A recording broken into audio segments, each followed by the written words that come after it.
to the 434th episode of the Internet of Things podcast. This is your host, Stacey Higginbotham, and your co-host, Kevin Toffel. And we're going to have an awesome show for you today. We're going to be talking about Kevin's smart home choice of the, decade, year, month. I switch every few years, yeah. Yeah. Kevin's picked a new smart home brain. He's going to tell you what it is and why. Then we're going to talk about the influx of expensive, I'll call it high-end home automation hubs that are not from the big vendors. Then we're going to be talking about privacy because the state of California has just started an investigation that's worth paying attention to because it's about connected car data. After that, we'll be talking about, cybersecurity in the enterprise. Woo! And after that, we have really cool news on the environmental front from an e-waste perspective that I'm really excited about. And we're going to speculate a little crazily about the future of Philips Hue. Plus, we're going to hear from our guest, Alex Sussett, who is the CTO at Unibiz. Yep, that's right. You know, I've been telling y'all, we're going to have Unibiz on the show soon. We finally do. So we're going to be talking about their unified LPWAN business model, and he gives us a nice rundown on all the options available to us from Sigfox to LoRaWAN to LTE to satellite. It's good. You'll like it. And we're going to hear from our sponsor, Wilderness Labs.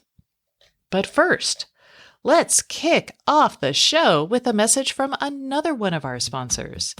This edition of the Stacey on IoT podcast is brought to you by Skyhawk.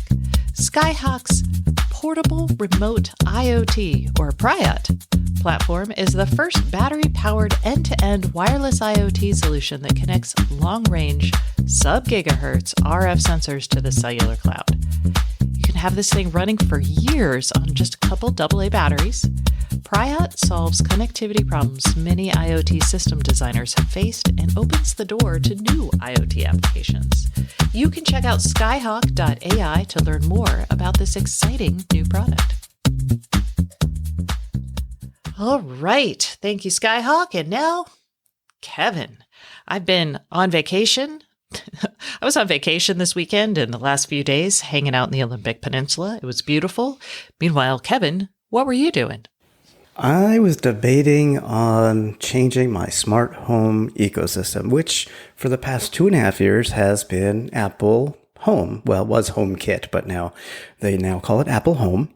Before that, I did Google Home for at least 2 years. Before that, it was SmartThings, Wink, even before that. So I guess over 10 years. You've run the gamut. Yeah, I mean, and plus I've tested, I wouldn't say every single option out there, but a fair amount of them. So for my personal and primary use, those are the ones I've used.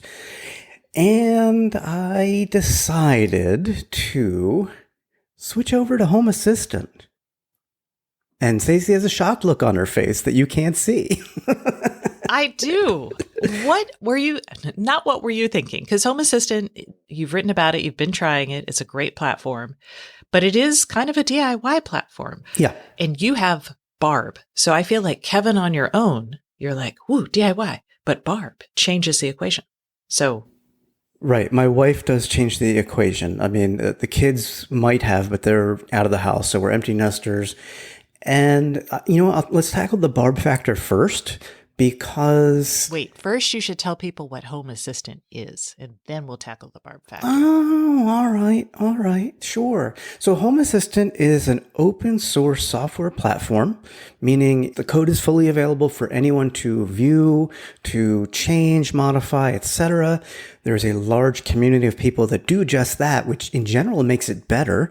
If you know what you're looking for, you can check it for any security flaws and any data going somewhere where it shouldn't be going, etc. It can run on, I run on a Raspberry Pi. You can certainly run on a Raspberry Pi with no problem. You don't need a very expensive machine to do it. However, you can run it on other machines. You can, if you have got a computer that runs 7x24, you can run Home Assistant on it. You can run Home Assistant on a cloud instance if you want to pay for that. That's up to you. I've decided to go with using the Raspberry Pi method. There's plenty of capability in a Pi, plenty of resources to handle even my home. So I think that's fine for anybody. And I already had a Pi, so I don't have to buy a new hub. Some of my other options would have been buying a new hub. And we'll talk about some of those new hubs in a few minutes. But Actually, I'll get back to the barb factor. I'll give you a couple key reasons why I've decided to switch. And I'm going to preface this by saying that I am a goofball and not everybody thinks like me, and I don't think everybody should think like me. So if this is not for you, I get it. It's cool. Most people like the plug and play systems that are available from Amazon, Apple, Samsung, Google, etc. That's fine. But I find those platforms a little boring now. I mean, there's not a lot of change. Everything's very incremental. Some of the changes are made that I don't even really like. Some of the interface changes. And I don't have any control over that. Neither do you, right? We're just beholden to these big tech companies and they're going to do what they want to do. I like a little more control. So, Stacey, you mentioned this is more of a DIY approach, and it is. But I don't mind that because I can modify like my dashboard or icons, or I can create scripts or whatever I want, right? The big thing that really helps me here is that Home Assistant, just like everybody else, is integrating Matter support. And I've been testing it since April, and it's actually pretty good. Even better, for me, a geek like me, I can see a lot more of the data, the device data, how Matter is actually communicating and working and so on. So I like that. That's just me. Yeah, and that helps with troubleshooting things, or even when like trying to understand what's happening inside your house. I love things that tell me, hey, why did you do that? You don't have to tell me every time, but if I go in, I need a place to look and find that information. Yep, makes total sense. And to be honest, I mentioned the bigger tech companies is very incremental changes. Honestly, I see so much more change in Home Assistant month after month after month without fail. And you can see this in the release notes on their blog.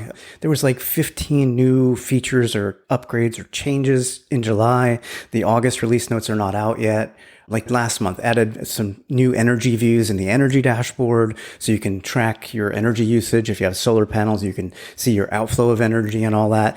And while I don't have devices that can measure energy yet, it's something that I've said to Stacey for the last several months. I think I want to do it. Just again, because I'm a goofball.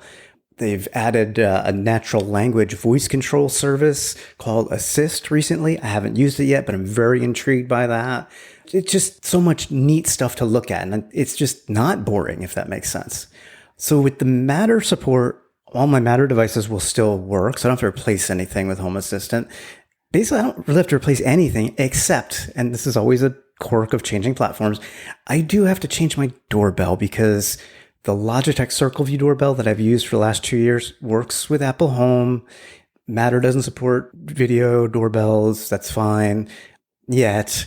And Home Assistant does work with Logitech devices, but not the video doorbell. So I'm going to have to change that.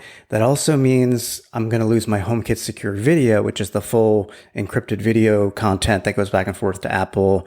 But couldn't you just keep that on your phone and use it and just not have it be a separate thing? Like, do you have any rules that use your video doorbell as a... I really don't.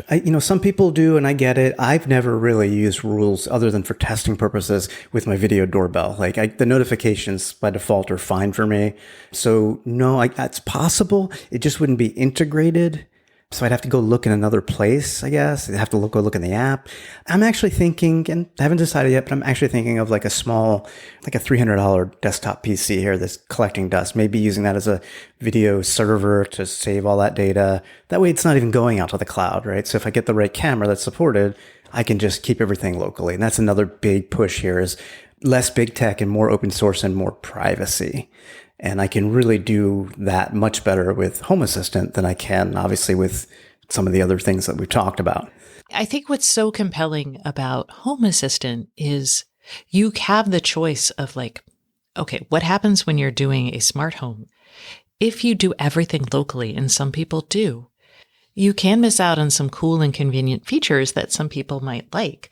So you might miss out on being able to remotely turn on your lights or something. You might miss out on remotely closing the garage door if you left it open. So there are things that, having only local does hinder. True. And unless you're serving the video from your home server but it's still going to go over the internet, you may not be able to remotely see video and take action from it. But you may not want to do that. But what's cool about Home Assistant is you can actually pick and choose the areas where you want to do that because they have drivers for different services that you can use in your iteration of Home Assistant. So it is That's that DIY thing. It's a little bit more work, but it's also giving you the ability to really control what you're doing. All that is absolutely true. And every person has different requirements and desires and how they want to use their smart home and where they want to use it from. To be honest, if I want to, and I probably will, if I want to remotely access any of my Home Assistant connected devices, I can pay, I think it's $5 a month for the remote service through Nabu Casa, which is the company that was formed that Home Assistant is a part of now. So I could still have remote access. I mean, we both work from home. I don't get out much, but I don't know if I truly want to be untethered from my home when I'm away. So I probably will pay the $5 monthly fee. Yeah, and that's not much for what you're getting, privacy and the customization. I'll be interested in a couple weeks or coming back and hearing how much time you spend managing this system, because, that's always been my issue. It's like some of these you can set and forget, but I don't know if Home Assistant's that way. Do you have a sense based on your historical use? I do have a sense because I've been running it full time since April when I last tested it. I haven't been using it. I've been interacting with Apple Home, but all of my Apple Home devices are in Home Assistant as well as all of my other devices. And honestly, that little Raspberry Pi is just chugging along and I'm not doing anything. It's very low maintenance once it's set up, and the setup process was really quick. It like sucked in all of my existing devices, quite honestly. So it's just a matter of creating any automations, rules, or any other extra features that I may want. And honestly, it's come a long way. It's all I can say. It's so much easier to manage, and it does not take a lot of time. Awesome. All right. Now, maybe you're like Home Assistant. You hear the phrase Pi and you're like, no, there are other options. This is kind of like, I don't know if we're like are we in like smart home 4.0 now? I don't know. But there are a bunch of options out there now for you that give you that privacy and control, but maybe take a little more of it out of your hands. So one of those is relatively new. It launched. It's the Hoobs Pro. And Hoobs stands for Homebridge Out of the Box. And we've talked about Homebridge in the past. This is software that runs on top of HomeKit and kind of ties other devices that may not be HomeKit devices into a unified smart home management platform. And the box itself, so the new device is called the Hoobs Pro. And this is in pre-order. You can pre-order it for $400, but it's going to be $500. And basically what they're doing, this is going to be in the EU and in the US, and it's all the radios. It's all the radios in the box and the software. And it's going to have Matter support. So they've added a Thread radio, which also can support Zigbee or vice versa, however you want to think about that. It can act as a Thread border router. It has a gigabit Ethernet connection, and you can buy a lot of memory to go with it. And so this allows you to run everything locally, keep it as local as possible, keep it private, and yeah. Yeah, this is like a resurgence of throw all the radios in a box, just like we had with Wink and the original Samsung smart things. And we went away from that for several years, and now it's coming back, not just with Hoobs, but the next box we're going to talk about as well. It's like, yeah. Why? Well, we have some thoughts. So Homey Pro is the next box. So we've got the Hoobs Pro and we've got the Homey Pro. And the Homey Pro has been on sale in Europe, but now it is going to be on sale in the US. Or now it is, as of this Monday, it's on sale in the US. And this is a $400 box that we actually, we covered the Homey Bridge a couple months back. And this is another privacy-centric box, but it did less. It didn't have the local control. You did run things in the cloud, but you were paying a subscription fee to help offset the cloud costs associated with that box. So the company promised never to use your data. So this is, again, we're not taking your device data. We're not taking any of your data. Homey Pro is a bigger, fatter, more capable box that you don't actually have to have the cloud connection to if you don't want to. And you won't have a subscription there.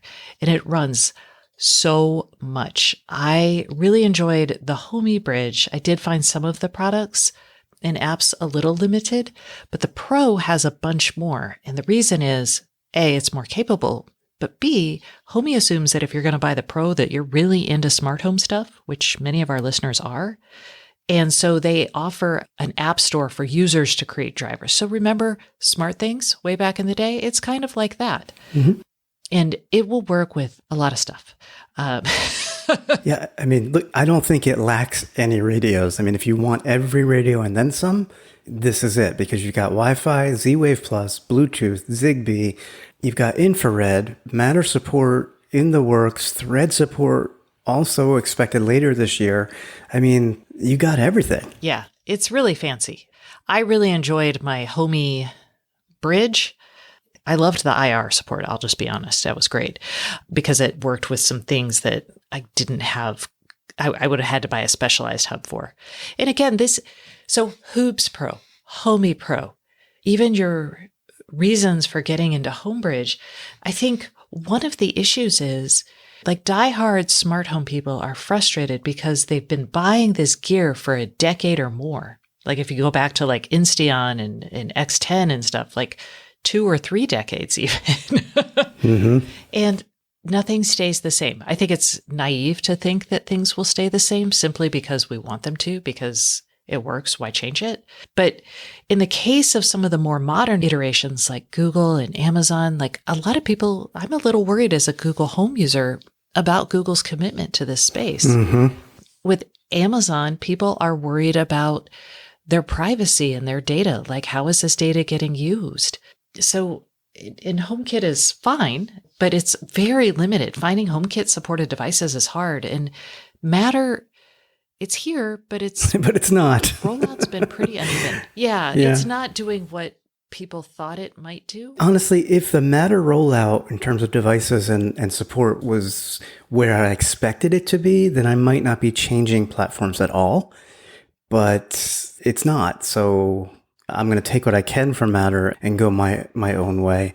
2 quick things to mention about Homey Pro. One that's really appealing to me personally is that they have a web API that uses JavaScript to create any scripts you'd like, which I really like because I've been studying JavaScript for the past few years.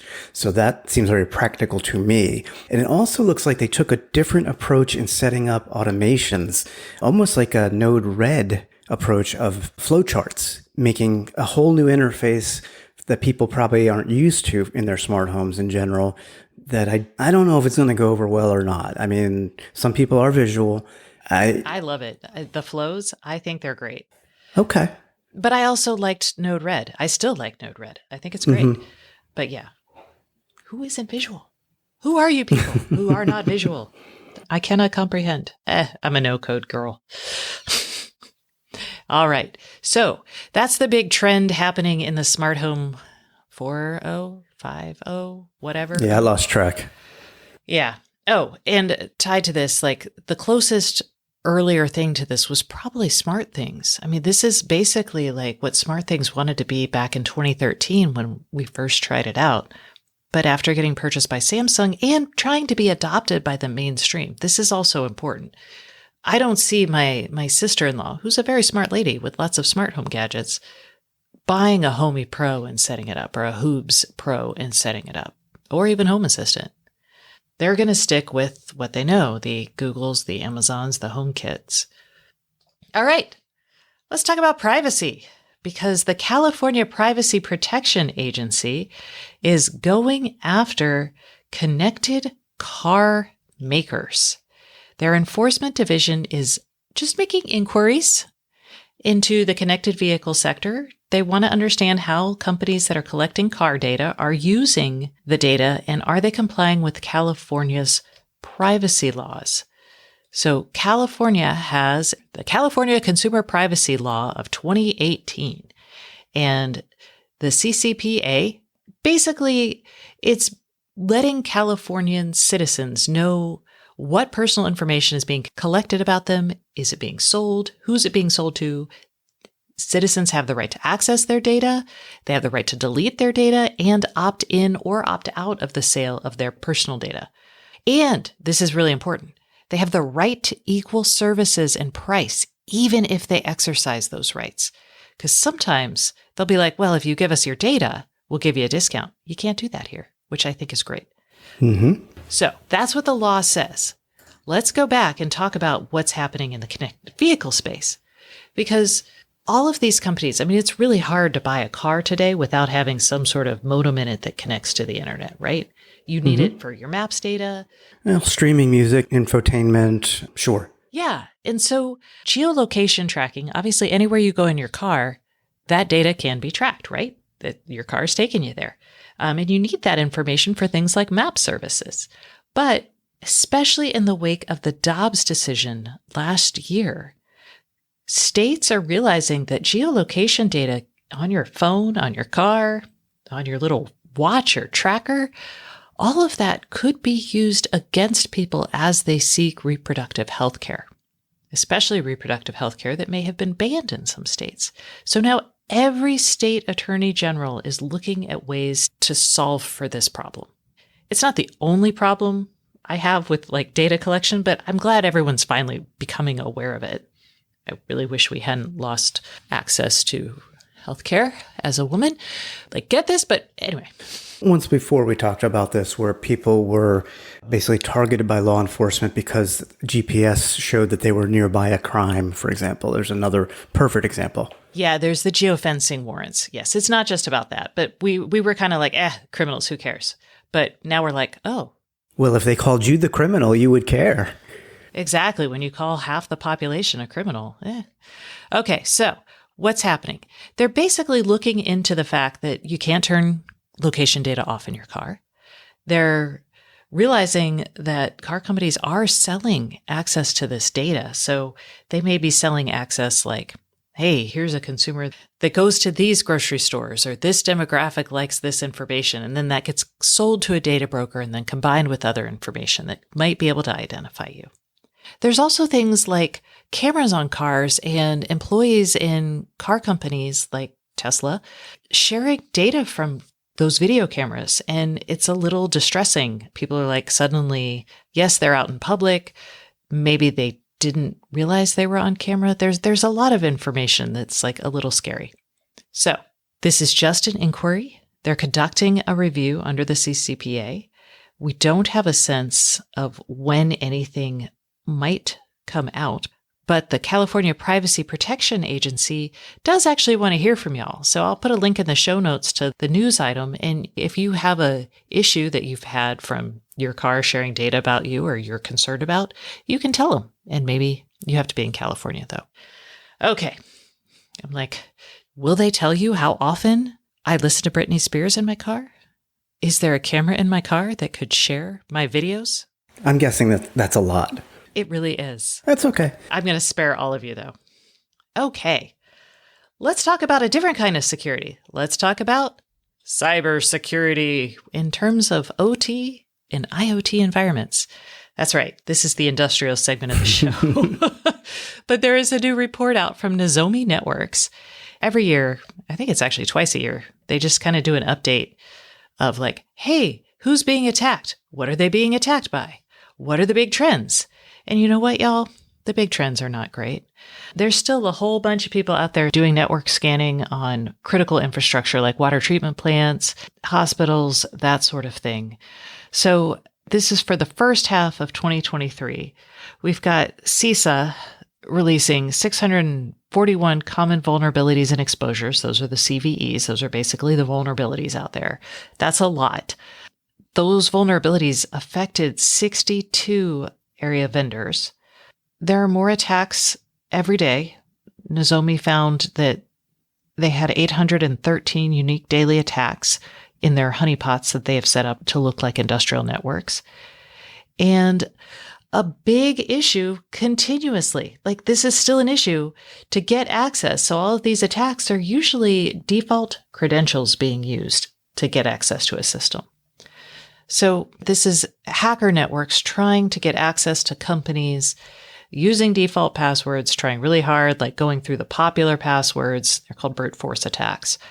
And they're doing it because they can and because there's a lot of money there.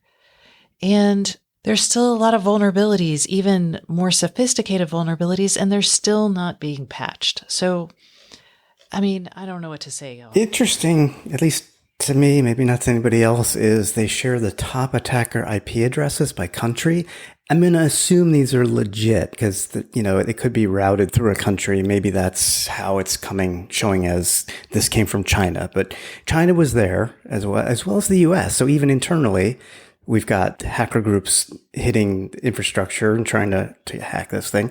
But also, this struck me as odd. South Korea and Taiwan were on the list, as well as India. I'm surprised South Korea and Taiwan, but Many of those might just be people trying to make money. I mean, not all of this is nation state. Some of this is ransomware. And in here, they note capitalism. Yeah, they note that the average cost of attacks, this is particular to the healthcare sector, the data breach costs are like 10.1 million. That's not actually like what gets paid out to anybody, but that's like the total cost. So when you're looking at a cost of 10 million for one of these breaches, maybe you will pay someone 1 million to make it go away. Yeah, maybe. They looked at the top 10 industries affected by these disclosed vulnerabilities, the 600 odd ones that I mentioned. A little over half of them were just a variety of sectors. They didn't track specifically. But 188 were in critical manufacturing, 138 were in energy, and 53 were in wastewater and water systems. That's a big deal. That is attacks on things we need to survive. Yeah. Especially given how hot it is. So again, this is just underlining how important good cybersecurity is, good security hygiene, and building products with security in mind and replacing our old products that are obviously insecure. And we're still in the midst of a pretty big shift here. So there we go. Fun news on the IoT security front. Oh, how about good news? Happy news? Yeah, let's talk about some real fun news. Infineon is testing a really cool PCB. So these are the boards that you put your chips on. When you have an electronics device, they're usually, I associate them being green. Yeah, they generally are. They're generally green, but they might be black. So those inside your any of your electronics products, those green boards with a bunch of like silver squares and other things on them, that's your PCB board underneath that everything's on. That's all your electronics in there. It's on top of a PCB board. But Infineon is testing out a new board from a company called Jiva Materials, and it dissolves. It's Soluboard. It is a plant-based PCB material made from natural fibers. So the idea here is to make a more recyclable and a greener electronics device. And you're like, Stacy, that's a terrible idea. These things are not going to dissolve easily. You have to stick them in water for like half an hour. They have to be heated. It's designed to be recyclable as part of a process. And when you dissolve the board, all the electronic components come off relatively easily. I say relatively, but and this is part of like, we've seen this as part of both dealing with e-waste and also the ability to fix a device. So a lot of times when you have like a board, things can be glued down and hard to remove. So part of it's like, hey, let's just make it a little easier to remove these things so it's easier to recycle or fix. But now they're like, let's make it so easy and let's make whatever surface we're putting them on biodegradable, basically. Yeah. You don't want water on these boards today, your current boards. So it's not like this is a radical thing where you could put water on these and it dissolves. You'd be worried of getting water on it during daily use. You don't want that today anyway. But I'm shocked by the savings. They talk about carbon emissions. They estimate for every square meter of recycled PCB board, they can save 10.5 kilograms of carbon and 620 grams of plastic. And granted, a PCB board can be very small. Say in a sensor, it's probably maybe a square inch, and we're talking about a square meter here. But the vast sheer number of PCB boards that are created every year is immense. So if they could switch even just, a small percentage of the industry to this, it'd be a huge win from an environmental standpoint. Yeah. So I love this story. I want to hear more about it. I love it. Yeah. All right, moving on.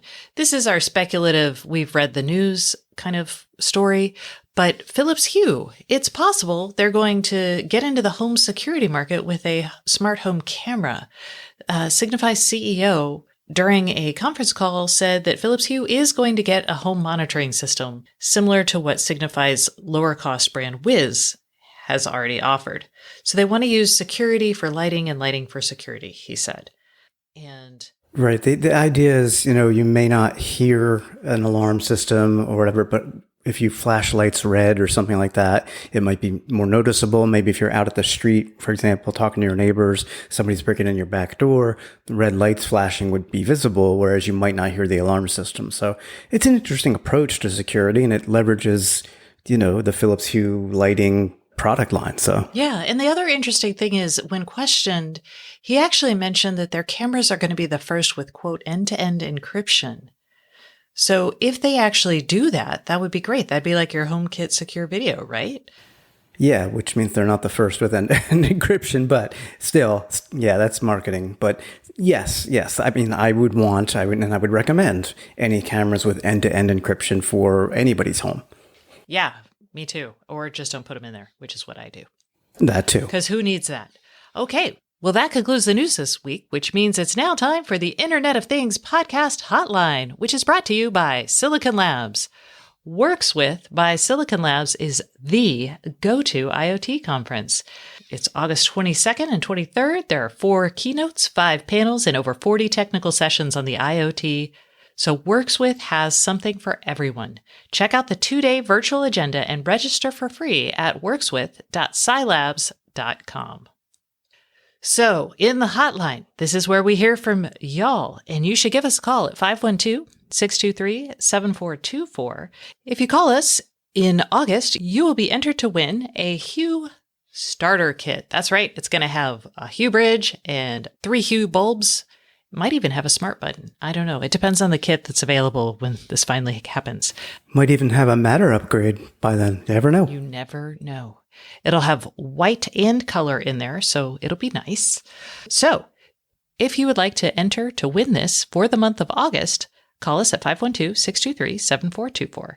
And last month, July's winner, we have an announcement to make. Dave from Michigan, you are our winner, and you guys are going to hear from Dave in a second because he is one of 2 callers that responded, I think, rather well to last week. Putting a motion sensor in a kid's bedroom to turn off the lights. And we went through a variety of motion sensors. And I should also say, I also tested out the occupancy sensor inside the 4th generation Echo device. That's the ultrasonic one. Yeah, right? It's the ultrasonic one that's like, hey, something's in the room and it's moving around. And I couldn't get it to work. And the reason is because it takes a couple hours. So now it works. So after the show, it worked just fine. So after the show, a little bit after, it worked. And I've now been getting many notifications when people enter my room, including my puppy. I have a short dog, so I probably could forestall some of that by putting my Echo up higher than the dog's range, because the dog doesn't usually go very far into the room.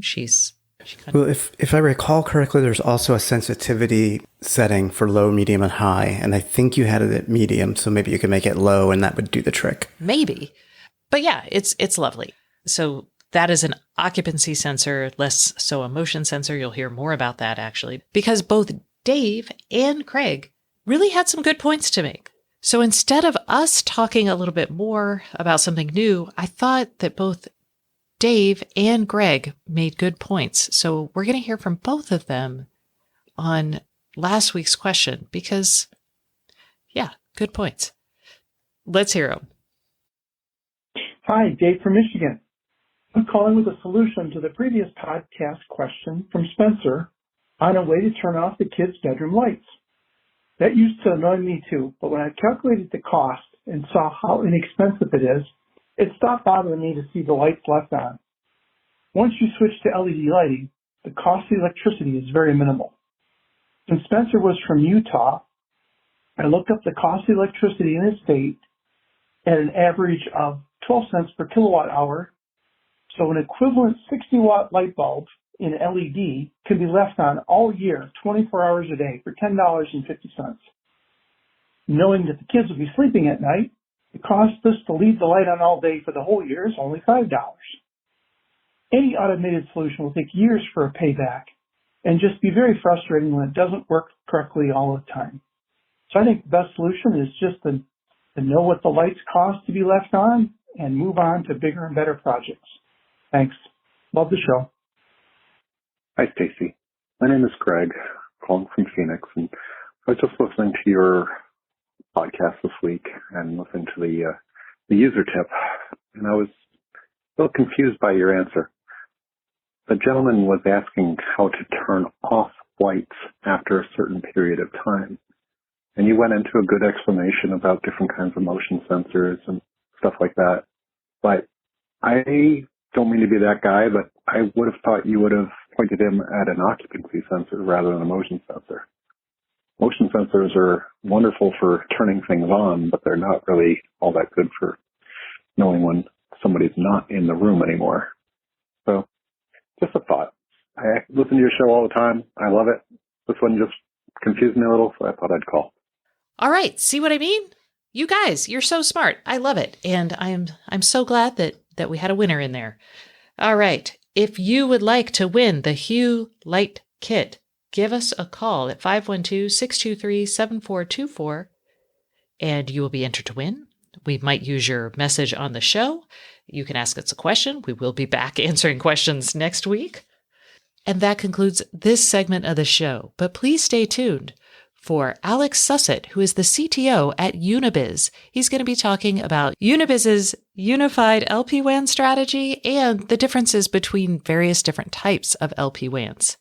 But first, a message from our sponsor. This week's sponsor is Wilderness Labs.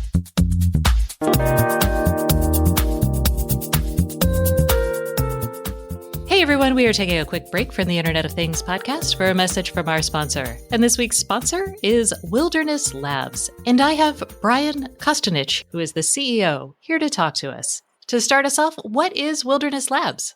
We're the creators of the Meadow IoT platform. Our mission is to make building and maintaining hardware as fast and easy as web or mobile apps.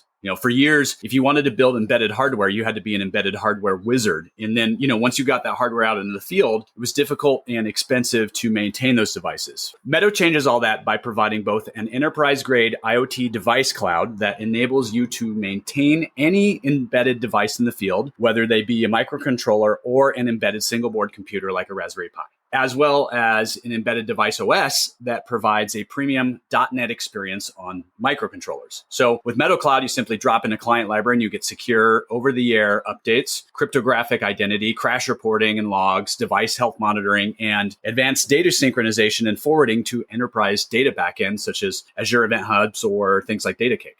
And what makes Meadow stand out from other IoT platforms? We're the only IoT device platform that offers modern .NET applications on embedded microcontrollers. So if you're a .NET developer or a .NET shop, it's the obvious choice because you can reuse your existing .NET skills to build hardware solutions. And with our device platform, you can cut your time to production in half. See, a typical IoT solution goes from idea to volume production in about 2 years. And with Meadow, you can do that in less than a year. And we're the only IoT cloud platform that gives you OTA updates and IoT services on any embedded devices, be it a microcontroller or an embedded Linux single board computer. So if you have a heterogeneous fleet of IoT devices, you can go from 1 to 1 million devices on the same cloud. So it brings enterprise scalability to every developer. And we focused on enterprise data integrations. So while Meadow Cloud provides device-specific services such as crash reporting and OTA updates, it really makes integrating into enterprise backends such as Azure or DataCake to build things like digital twins super easy. And of course, security is a primary feature on both device and cloud.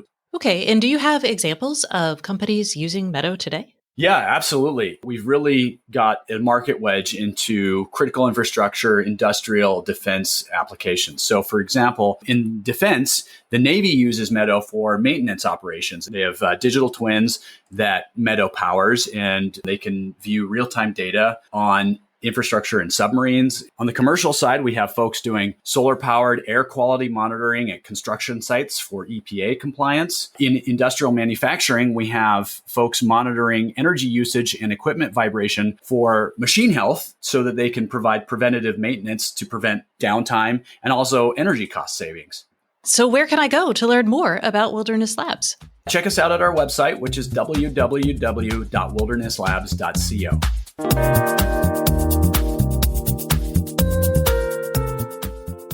Hey Hey everyone, welcome back to the Internet of Things podcast. This is your host, Stacey Higginbotham, and today's guest is Alexis Sisset, who is the CTO at Unibiz. Hello, Alexis. How are you today? Hello, Stacey. I'm great. Thank you for having me on the podcast. Oh, I am really excited because we have been for a long time talking about the unified LPWAN strategy that Unibiz is going after post Sigfox Assets acquisition. So I figure we should start with that, low power wide area networks. I have been doing this for a long time. I've seen a lot of them come and go. And so can you talk to me about why the IoT needs LPWANs? And then what is Unibiz's strategy here towards a unified LPWAN? Sure. So, LP1 in general, I think that's been well documented.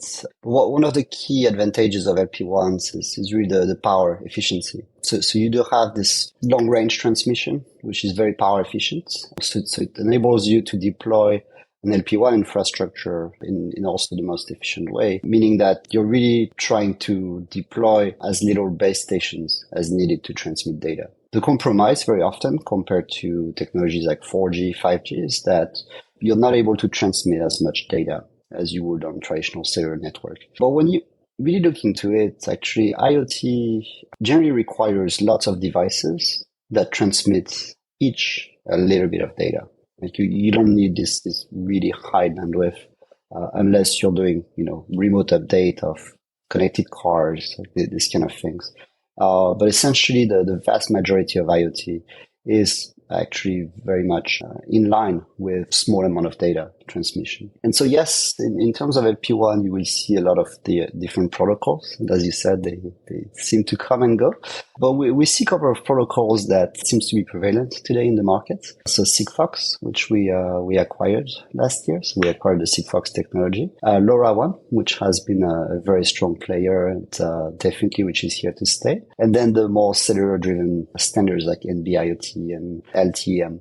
So when you look at these four protocols, and there's a number of other protocols that are coming to market, and some of them will stick. We think it's a very diverse industry with diverse needs. But focusing on these four protocols, Sigfox, LoRaWAN, NB-IoT, CADM, and then by extension, everything around cellular. So even 2G actually, 2G, 3G, 4G, 5G.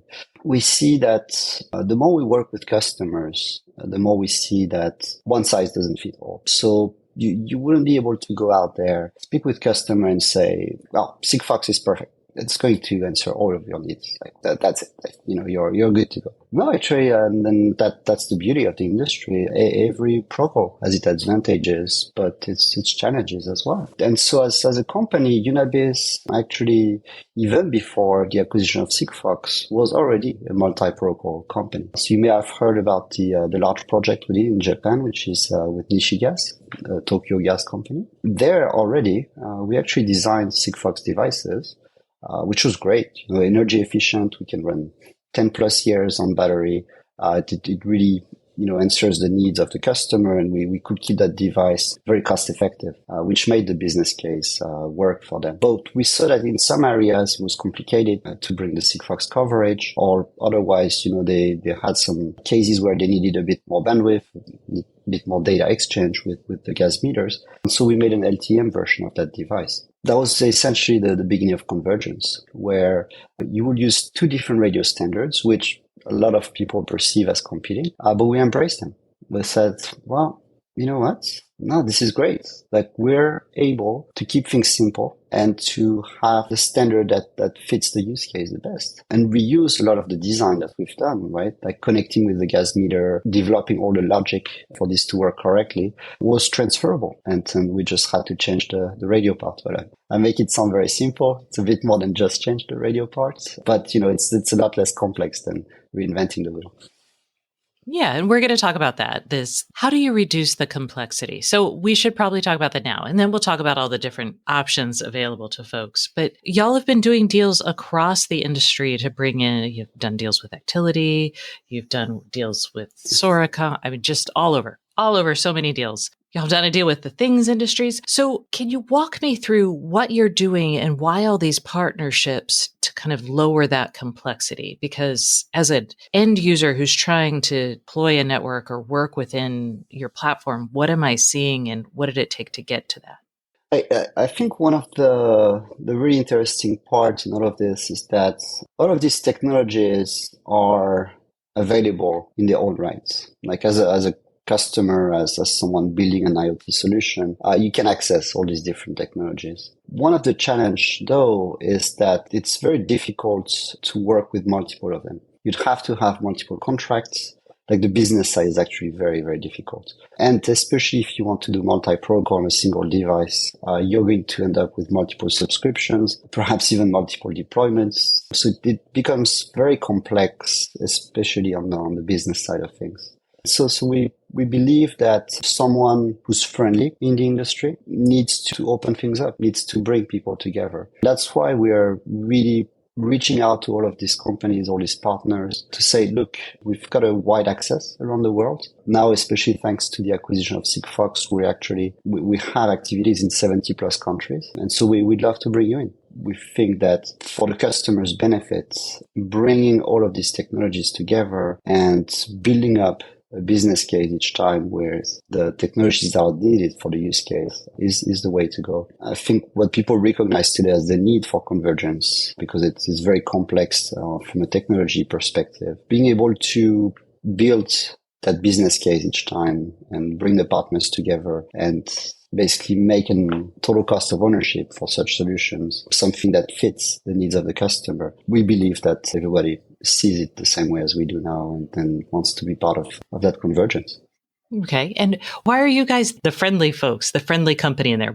I think it's interesting that ever since we acquired Sigfox, we've been seen as basically the company that used to do multiple technologies, multiple protocols. And we actually own now one of the key technologies in LPWAN around the world. And that gives us credibility in saying that when we open, we are truly open because we're actually going to what has been perceived in the past as competition. While now we're like, well, no, we own that piece of technology. We think everything's complementary with each other. And that's why we'd love to work with you. So I believe that with the acquisition of Sigfox, we have credibility in that message. And that's why it works today. And probably was much harder to make it work before. So the acquisition of the Sigfox assets gave you some leverage in the sense that you could kind of trade it and you were showing that your willingness to open it up to some other partners? I think you're quite right in the way you say that we can trade it. I wouldn't essentially say pure trading. Just leverage. Yeah, well, but again, I think the word having credibility in that message, right? Saying that we're not going to go head on with the partners. We're actually going to be a good player there. And then we're going to talk to them and we're going to figure things out with them. Okay, so you'll go to market together if the solution requires it. Exactly. Okay. Because this is all so confusing, I would love to talk to you about some of the trade-offs that will come with the different LPWAN technologies to help people who are like, man, I've got to connect XYZ in this area of the world with these parameters. What should I choose? That's still very hard. So we'll talk about data rates. We'll talk about cost implications, both for like, hey, do I have to buy a fancy modem? Is this open source? Like, what are the cost considerations? And then power consumption, because obviously with a lot of these IoT devices, you want to stick them out in the middle of nowhere because it's an LPWAN and you don't want to change your battery every other day. So let's start with Sigfox because y'all own it. Well, so let's go for the pros of Sigfox first. So we believe that one of the key advantages of Sigfox is that it's already available in 70 plus countries. It's there. You have broad coverage, especially in Western Europe, in Japan, South Korea, Australia. You know that if you design your device around Sigfox, you're going to have coverage. And then very often I believe that this is the first thing that people should look at when they look for connectivity. Like make sure the coverage is out there. Then, Sigfox device, we we believe that it's probably the smallest power consumption in relation to the coverage that you have today. And so you're going to be able to have a device with really good longevity in terms of your battery. Actually, we see that very often you can design your device around a single battery and go for 10 years lifetime. That's very good. And that brings me to perhaps the last pros, at least in terms of the conversation, which is the cost. Sigfox is actually the simplest protocol to implement. And therefore, people are able to design cost devices. You need a single battery to run for a very long time. You can use chipsets and modules that are very cost effective. And therefore, the cost of your whole device to use our network is very low. And so that really enables you to reach different types of markets and different use cases. But now there are cons to basically using Sigfox. So one of them is that you have quite a limited data rate. And so that may not be suitable for all types of use cases. And the other limitation is that even though we support communication from the cloud back to the device, it's something that's quite limited. Actually, we limit it to 4 times a day because of duty cycles. But also it's something that's quite impactful on the battery. So we tend to recommend to focus more on the device to cloud type of transmission. That's the Sigfox side of things. I like it. And Sigfox is like 100 bits? We're not even talking like kilobits per second. We're just talking like just... Oh, well, so we do 100 bits per second. And in Europe, actually, we also have 600 bits per second. All right. I remember being at LoRa Alliance events and having people tell me how easy Sigfox is to use. And I'm like, oh my gosh, y'all, you're here at the LoRa event. So let's talk about LoRa. Let's talk about where LoRaWAN fits into this. So LoRaWAN is very interesting because it's an open standard. And so there's something where you have a lot more flexibility in terms of your design. And actually, I think that's something that a lot of people like, is you have different types of deployments. So you can use national networks, and there are countries with really good coverage.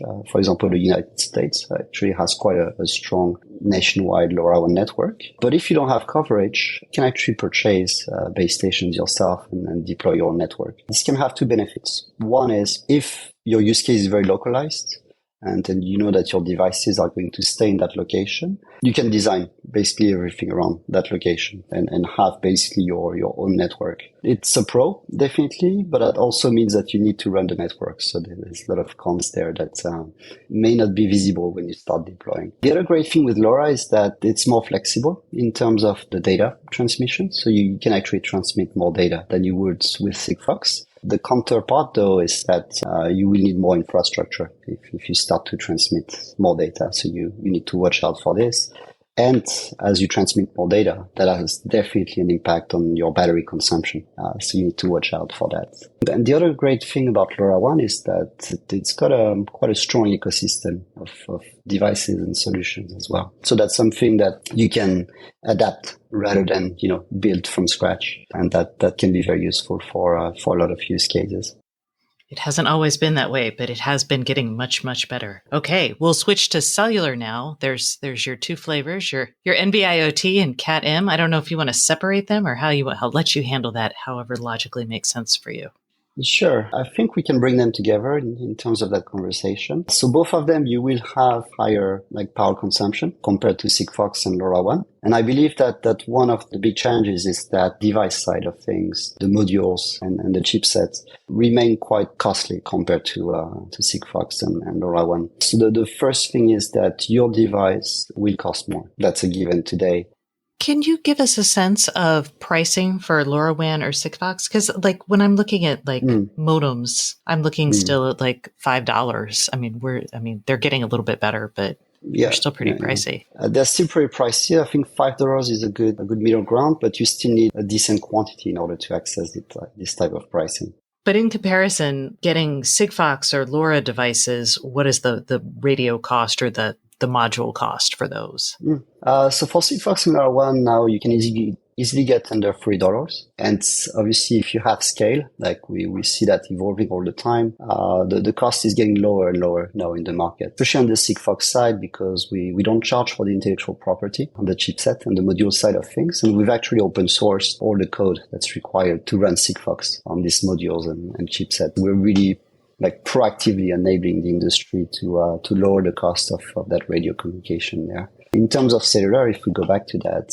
there's a lot of intellectual property and, there's a lot of licensing, which has its benefits. It's a widely adopted standard as well, but that means that there is a cost associated with it. Sort of the other cons that I would go into with cellular networks is that the infrastructure, surprisingly, is still not widely available. It's been very interesting. If you look at Japan, for example, as a market, they actually had an NB-IoT network with Docomo, but they actually shut it down because they saw that they didn't have enough usage on it. And now Japan is an LTM country, which is good, but it also shows that the maturity of these networks perhaps is not where we'd like it to be, or we can't rely on it long term. And I believe that's a bit of a challenge, especially if you're trying to do a metering project where you're going to want to have the network available for the next 10 years. There's a lot of work that needs to go into talking with the telecommunications company, ensuring that the network is going to be where you need it,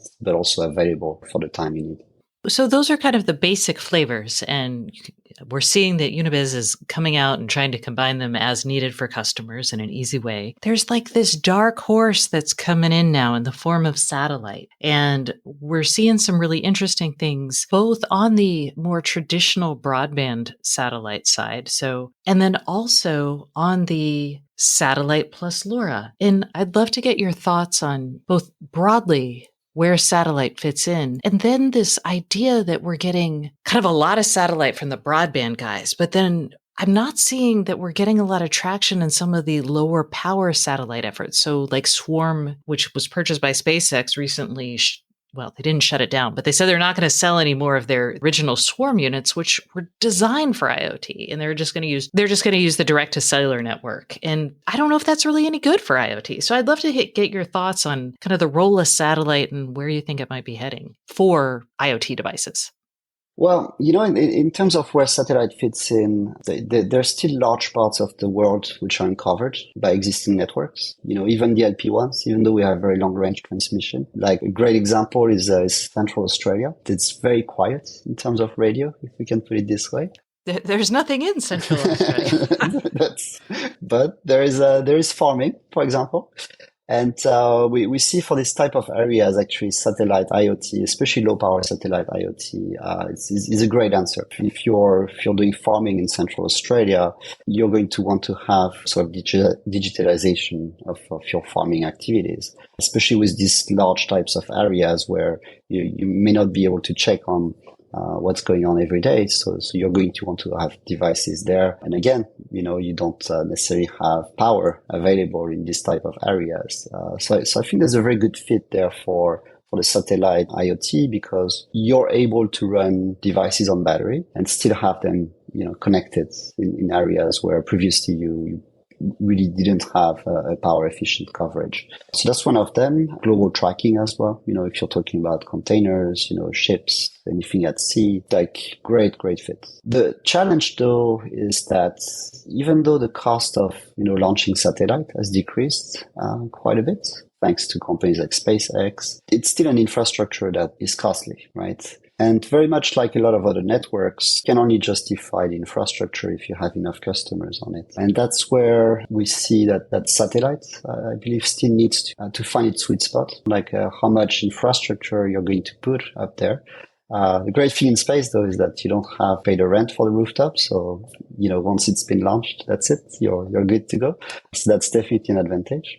And then exactly as you said, we saw Swarm that's been acquired by Starlink, and there's great benefits to that, but there is this move to cellular from Swarm, which may not benefit IoT, at least in the short term. What I would see happening though is that, again, I think when we talked about convergence of protocols earlier, I think that where satellites will do great is that you have convergence of protocols on the satellite themselves, so that you don't build an infrastructure dedicated for a single use case, but you're going to support multiple types of radio per satellite, and that combination of different use cases is going to make basically the business case for deploying that infrastructure and running it positive. So no, I think there's still really great potential for satellite IoT.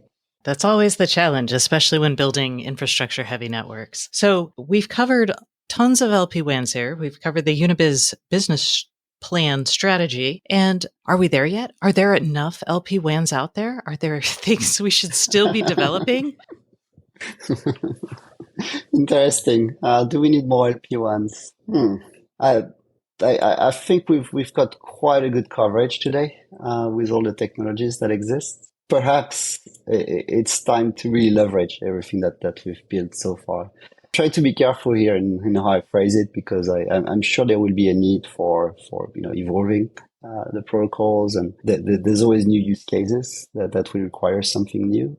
But I believe in IoT today, we're reaching a level of maturity where the current LP1s cover pretty much everything that we see in the market. So the simple answer is perhaps not. I think we're good. Yeah, I could tell you're a technologist because you're like, well, I don't know. There might be some really great use case or great technology that comes forth. All right. Well, Alexis, thank you so much for coming on the show this week. Thank you. Okay, so thanks everyone for listening to this week's Internet of Things podcast. I really appreciate it, as does Kevin. And if you want to find out more information on the Internet of Things, you can find it at my free weekly newsletter that comes out every Friday. You can sign up for that at www.stacyoniot.com/newsletter. Or you can just visit the website for all of those stories published a little bit later. Thanks for listening and have a great week.